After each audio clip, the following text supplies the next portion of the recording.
Hey everyone, I'm Jessica Napoli here at the Bentonville Film Festival in Arkansas, and I'm sitting with Jewel. Jewel, welcome. Thank you for chatting with me. Thank you. Glad to be here. So what is your mission at Bentonville? Why are you here? When I learned about the initiative of this film festival being about women and increasing tolerance and inclusion, it's a topic that I care a lot about. I was definitely somebody as a child that people considered what investment bankers would call a junk bond, something nobody would invest in. And I think every human is worth investing in, and that's what I was here to talk about. And I was really pleased that Walmart decided to help give this type of topic such a big platform. And what advice do you give to young female musicians in particular? I just think whether any kind of arts for females, I feel lucky that I was raised in Alaska where we don't have gender roles.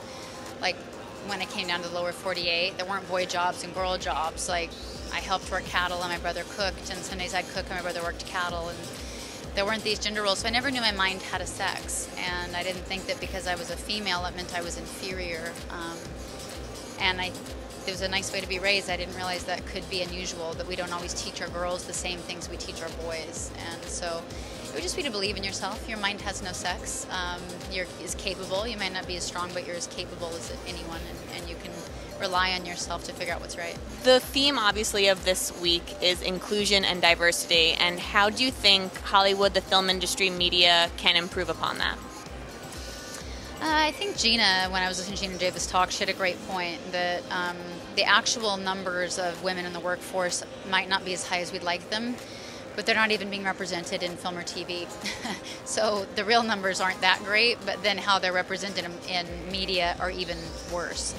And so this mission that she's on to get more female characters with a greater diversity that actually represents where women are in today's world is very important. And her mission of if you see it, you can be it, I think is a beautiful mission. For me, being raised in Alaska, again, I didn't think anything was outside of the realm of possibility as far as male versus female. But as somebody who came from a really disadvantaged background, I did think happiness was for other people, or jobs that you enjoyed were for other people. And so for me, it was really about the discovery of that. Lastly, what are some new projects you're working on? What can we expect from you? I'm starting to work on the whole human model, where I'm creating curriculum for public school kids so that they can have some mindfulness and emotional quotient skills to handle the world that they're actually dealing with, helping them with their anxiety, depression, overwhelming, the bullying, those types of things.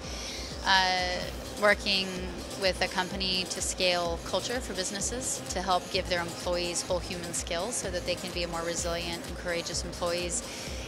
Which means you have to create more resilient and courageous humans so they can show up to work that way. And then doing that as well for toddlers through children programming. So I'm excited. Thank you so much for chatting. It's been a pleasure, and good luck and congratulations about being here. Thank you.